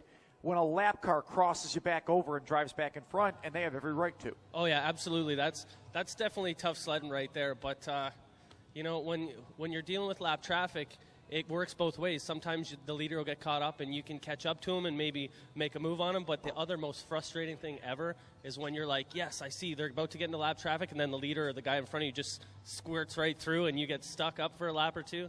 So it goes totally both ways. Lap traffic can be your best friend or your worst nightmare. So it's all just a timing deal. You know, if it comes out in your favor, great. If not, you absolutely hate it. Shape behind the Strickland GMC pace truck. Everyone will file into line. Both drivers that clinched 7th and 8th spots, Glenn and Parker Price Miller, ended up falling back on those 7th and 8th starting spots, so critical for them to win the Triple Crown Showdown in the Northern Summer Nationals. Actually, Parker Price, had he not had that guaranteed starting spot, would have been 9th, so he only gained 1 position.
Displayed this time by from Dale Shuneman. Next time by, we're going green flag racing.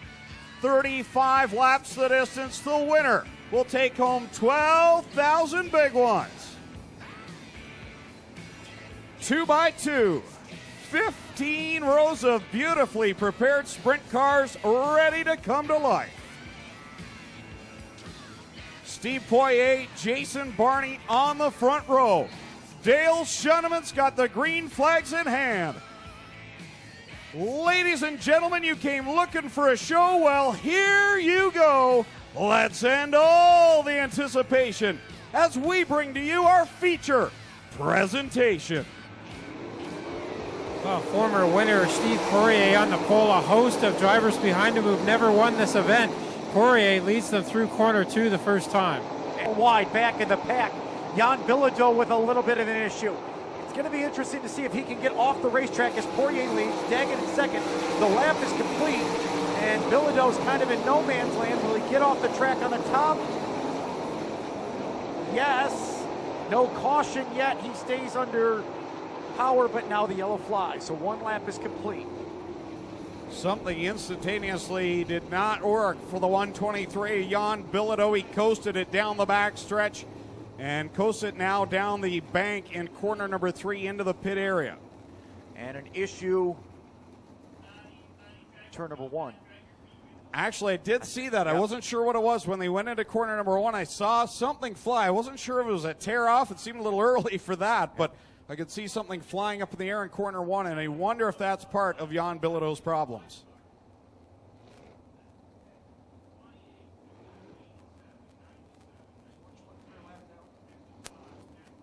Well, one lap home, guys, so we will go single file for the restart.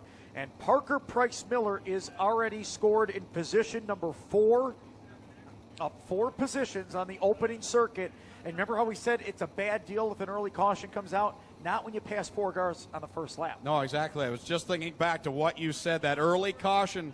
You know, if you're mid-pack, now you've got a long ways to come back up through the field when it's single file. But like you say, Parker Price Miller did a nice job on that first lap, moved up 4 spots. Now, single file, not so bad for him. Guys, not sure what was wrong with Jan Bilodeau's car, but he's circling back. He's making his... Mikey deep in the pit area there, the microphone cut out, but it sounds like Bilodeau's coming back to the track. Yeah, sorry guys, I'm just kind of working my way back up here, but he's making his back to the track, and hopefully we'll see, maybe we can find the debris that was the problem out there. Up 2 spots, Sam Haferteep. Up 2 spots, Jared Zimbardi on the opening circuit. Pretty sure Bilodeau's going to be a lap down here when we get restarted. So they will go single file past that restart cone on the front stretch. You see it placed out there. They cannot hit the cone, go below the cone, anything like that. They have to go single file until they get past that cone. So Daggett going to go after. Going back to the green flag, single file past the restart cone. Poirier gets on the front pedal, and they hammer it down into corner number 1. Poirier, Daggett, Barney, all at it at the front. Barney looks like he's running that patented bottom side there that served him so well. But Mark Smith slow on the backstretch now in the 55. And then he gets it going. We saw that earlier with Hannigan. This could be a totally different situation, but one of the early favorites started in 5th, has dropped down to the top 10. The troubles for Mark Smith have put him way back deep in the field. At the front, Steve Poirier leading the way over Jason Barney, who's working the inside line. Poirier committed up to the top, and Daggett up there at the top as well as Parker Price Miller. Barney knows this is a long race. He's going to be patient here, run that bottom side, but as I say that, goes to the top side in 3 and 4, Daggett to the middle side, but it's still Poirier up front. Glenn Styres and Max Stambaugh riding the rim as they try to get around Rob Dietrich, and Sam Haferteep, guys, up to 9 after starting back at 13. Poirier leading the way, but Jason Barney is right there. He's closed the gap. Moving up has definitely helped racing Jason Barney. The battle for 3rd heating up now. Parker Price Miller throws it down to the inside on Double D. Big slide job on Daggett there. Daggett going to try to come back on him, but he can't do it. Meanwhile, up front, Poirier on the outside. Barney now to the middle groove, making a run for the lead down to turn 4. Poirier will lead at the line, but not by much. A half a car length at the most. He'll skate up the racetrack, try to find bite. Barney gets down to his patented bottom line, shoots off 4 sprint car lengths between them as they close in on the tail of the field. Going to lap number 7, and the leaders already catching lap traffic, as you said, Rich. Here comes the first car. It's going to be Rick Wilson, and Jan Bilodeau will also be in that high line that Poirier's running right now. Parker Price Miller has cut a little bit into Jason Barney's advantage there, but not into Steve Poirier, as Poirier now gets into the teeth of that traffic. Girard and Wilson almost came together and pinched Poirier off. Now Poirier has to get by his fellow Quebecois, the Girard 422. He gets slowed up and Barney goes to the inside, but Rick Wilson's going to block that line. Here's that 3-wide middle maneuver we talked about earlier. Poirier underneath Jordan Thomas. On the outside of Rick Wilson, the doors get slammed shut. He thinks better of it with 9 laps home. Barney's there. Here comes the law firm. Battle for 4th between Paul Kinney and Dustin Daggett as Poirier starts to see the opening and gets by the outside of Rick Wilson. This is where things get very scary for the leaders. Poirier still cannot get by the Joyceville Jet Rick Wilson. He's had a couple of close calls with the 42W. He's trying that outside line, but credit to Rick Wilson, that car is hooked up. Parker Price Miller is not getting through the traffic very well. Tried to slide Girard there, couldn't do it, and now Barney has gotten away from him again, and Barney's trying to chase Poirier back down. 2011 winner Sam Haferteam Jr. just lost the spot to Brian Howland, who is up to 9th after starting in 20th. Poirier works through corner number 3 as your leader, already catching the back end of the field. As I mentioned, gets by Rick Wilson, now on Matt Tanner. And the next one in line will be the straight shooter, Scott Kruder. Now Wilson is blocking Barney here. Barney's going to have to switch grooves to try to get around the lapped car of Rick Wilson. And now Poirier tries to put a slider on Matt Tanner and gets a lap on him. And that's where he knows Matt Tanner. They race together every week, and he knows Tanner was going to give him a little bit of an inch, and he flinched out of that whole deal as Poirier goes around the outside of Kruder. Barney now finally gets his way around Rick Wilson. He'll set his sights on Tanner as Parker Price Miller draws up in the right rear of Barney. Second and third place, nose to tail. Yeah, suddenly Parker Price Miller has moved that wing back and found another gear here in the 97, but as I say that, he slips off turn 2. Poirier still up front. Barney trying to run him down. Price Miller now with a lap car in between. They're 4 wide for about 10th. This Dustin Daggett's going backwards. Sam Haferteam, Mark Smith, Jordan Thomas. Up to 5th, Brian Howland just got by Kyle Sauter. Up to 5th. So 15 laps into this one. We're just approaching the halfway mark in this, and Steve Poirier leading the way across the stripe to complete lap number 16. And it's Jason Barney, and you got the 97 of Parker Price Miller. How about Paul Kinney hanging in there in 4th and Brian Howland in 5th? Poirier with about a half a straightaway lead right now over Jason Barney, plus he's got the lap car of Dylan Westbrook in between, but now Poirier sees cars running 3 wide in front of him. Price Miller able to get around a 3 wide group of lap cars. 4th place is going to heat up right now. Paul Kinney's on the outside. Brian Howland down to the bottom. And Howland's car is set up for the later run right now, Craig.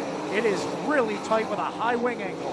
Watching Parker Price Miller. That car is right on the very thin edge, trying to get any sort of an advantage. A little bit of bite. Gets a good run off of corner 2. He'll drop to the side of Jason Barney and take 2nd for the moment.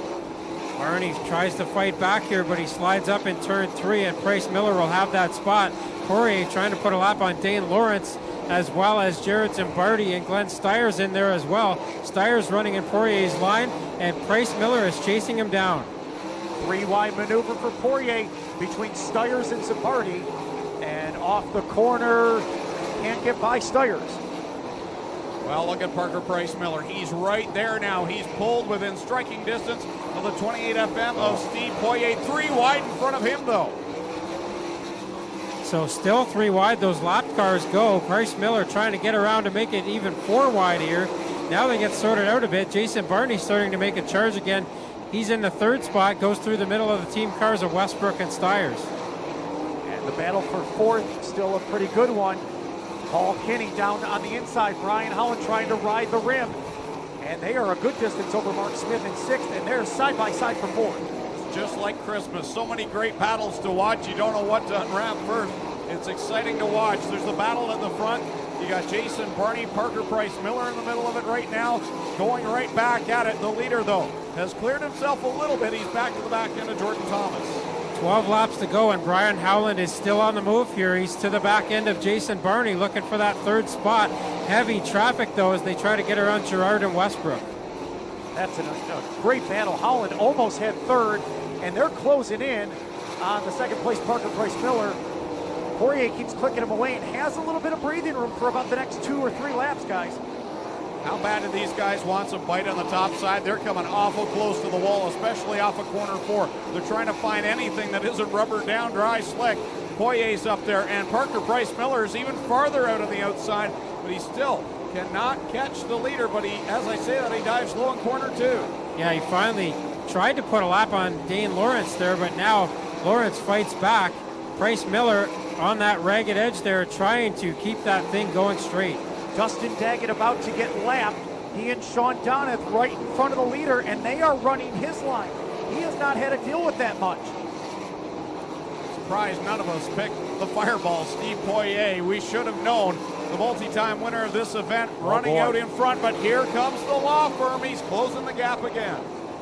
8 laps to go, and Parker Price Miller's on the move. Jason Barney and Brian Howland are starting to reel in the top 2 as well. This one is not over yet. If Brian Howland could run his bottom line, he might have the quickest car. He just keeps having to run the top. He's up into third now, and now he can't get back down to the bottom, so Barney might get it back. Howland not too bad out into turn 1 and 2, and now they split the lap car of Daggett. Meanwhile, Price Miller can finally see Steve Poirier again without some lap traffic between them. Howland takes third away, gets by Barney. Price Miller only 2 car lengths behind Steve Poirier, and no lap traffic to speak of for Poirier for the next few laps. And here comes Parker Price Miller hanging it out on the cushion. We've run 29 straight laps, and yet the top 5 are all right there with a shot at winning this. Here comes Parker Price Miller, slides it down to the inside, can't cut in front of Poirier. And Howland's going to close in on both of them. Unbelievable, 5 to go. Wow, that was quite the move there by Poirier. Stayed in the throttle and kept Parker Price Miller behind him. And now they go through corner 1 and 2 again. Howland is catching both of them. And down at the lap car is going to be an issue for Howland running the bottom. So Howland's got to get by him right here, coming to 3 to go. Here comes Parker Price Miller, got a great run through 3 and 4. He's right on the rear Nerf bar. He'll throw it back down in deep. He slides it up the track. Can he get in front of Poirier? He does, but Poirier comes back to the inside, and here comes Brian Howland, 3 wide for the lead. 3 wide for the lead. They're coming to 2 to go. Poirier's going to overcook the corner. Howland down to the inside, side by side for the lead. Howland led the line. Who's got the lead? It's Poirier again now. Howland back to second. Price Miller on the charge again. Howland to the inside of Poirier, but now the lap car in between again. And Mark Smith is there as well. Mark Smith makes it a 4-car battle. White flag is out. Poirier led the line. Probably one of the most amazing sprint car races you'll ever see. Poirier leading the way. Here's Howland on the bottom side. Parker Price Miller right behind them. 3 cars battling out for the win. Here they come off of corner 4. Who's it going to be? Checkered flag in the air. The win will go to Brian Howland. Unbelievable. Howland beats Poirier, Price Miller, Mark Smith. 4 cars all stuck together at the line. Oh my goodness. Brian Howland wins from 20th.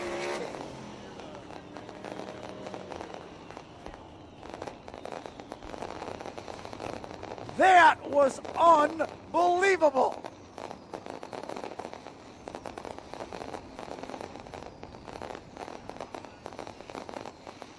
Brian Howland started in 20th place. The caution came out on lap 3, and without a caution, he drives to the front, takes the lead from Poirier with Parker Price Miller and Mark Smith breathing down their neck. The top 4 separated by 0.7 of a second. That is extraordinary. The top 7 guys were 2.7 seconds apart. Chuck Heaving drove up to 6th. Jason Barney in 7th. Top 7, 2.7 seconds apart. A 27-lap green flag run that ends with 4 cars within 0.7 of a second. That is seemingly unfathomable. Brian Howland knew he had to force the issue, made a clean pass. Poirier tried to get by him.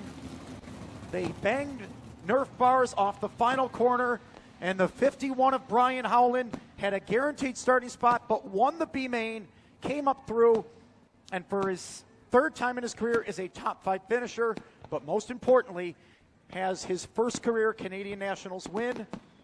Simply incredible feature event here tonight. Ladies and gentlemen, if you enjoyed that finish, let's hear some noise. My word, simply one of the greatest sprint car races I've probably ever seen and may ever see. My goodness. So you didn't see that finish, but man, that was a whale of a finish. Talk about those 34 laps of green flag racing, because that looked nuts. Yeah, you know what? It was an amazing night. You fans got a heck of a deal tonight. I mean, the track was amazing. It was fast, and man, I wish I was up there to battle, but my car went away right away. 20th season of racing here at Ohsweken Speedway. It was a pretty special season as well. Yeah, you know what? This is the best night ever. I'm glad you guys all stuck the weather out, and again, we couldn't do it without you guys and the sponsors, and thanks, John Brush, for your support, too. All right, everyone, let's hear for Glenn Styres, the man that makes it all possible. Brian Howland is good to go. He has cleared the scales, and he will be over here momentarily. We'll talk with our winner. And while we got a moment here, let's go and talk to second place Steve Poirier and third place Parker Price Miller.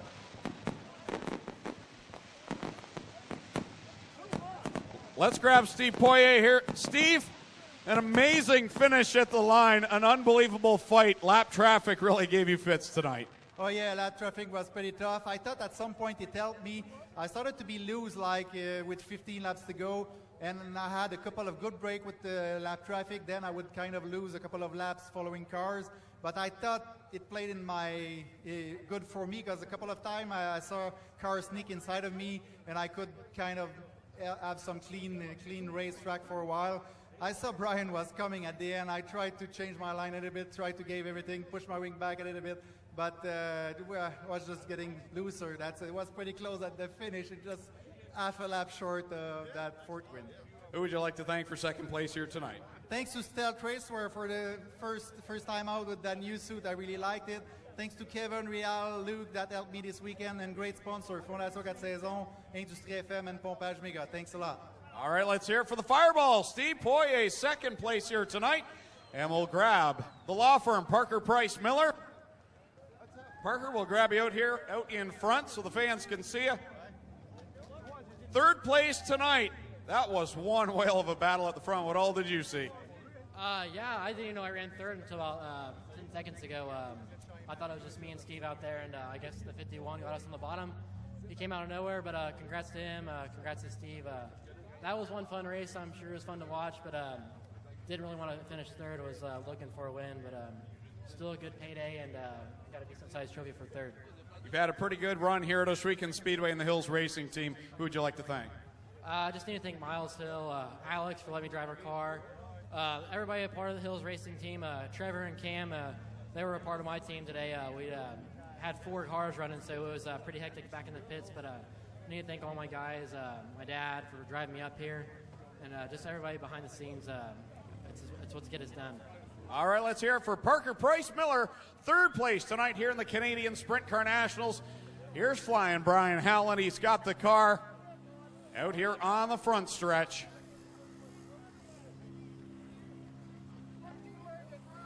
And they'll back it in here to Mobile One Victory Lane in the Filtrack Corporation, Lasca's Restaurants.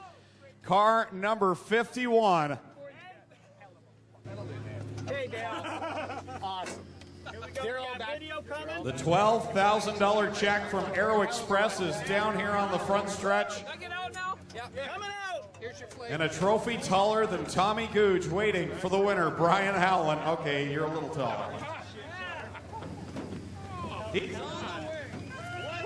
For Brian Howland.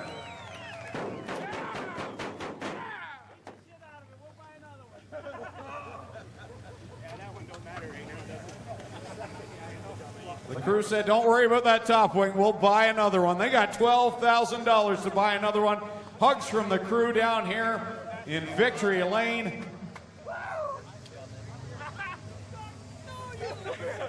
What a celebration going on down here in Mobile One Victory Lane. Steve Poirier, dmstyres down here to congratulate Flying Brian Hallen. What a finish. The most amazing sprint car race most of us have ever seen. What did you see behind the steering wheel? I saw a lot of cars that started in front of me, but man, we put the super tight setup in this thing, and I just had a game plan on just trying to roll through the middle, and you know, it worked. It worked really good. We started going down on the bottom there, and cars were getting in the way, and I said, well, you know, we got to see if I can get around these guys without wasting any time.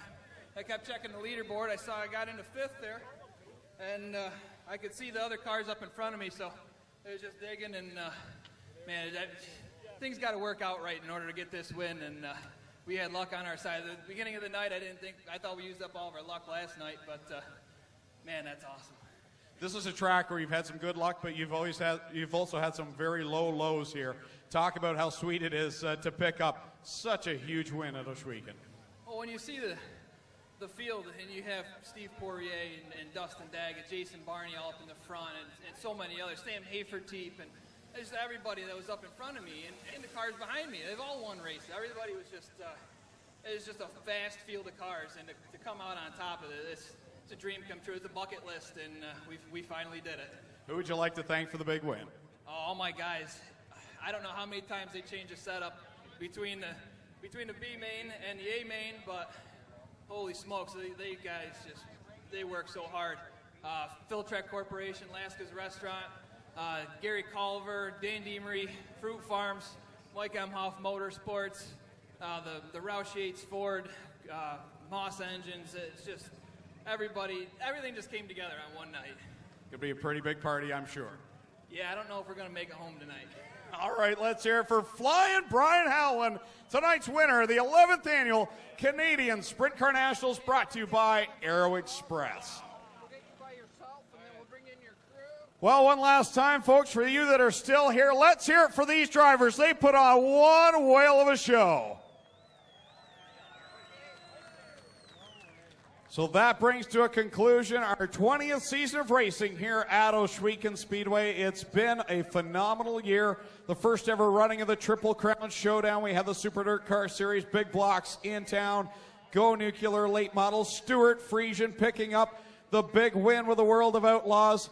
And now probably the feature finish of the year in North America for sprint car racing by Brian Hallen, capped off what was a great 20th season of racing here at Oshwegan Speedway. So that will wrap things up on behalf of the entire Styres family, brothers Glenn and Kurt Styres, all of the staff, the officials, everyone that makes things happen here each and every Friday night.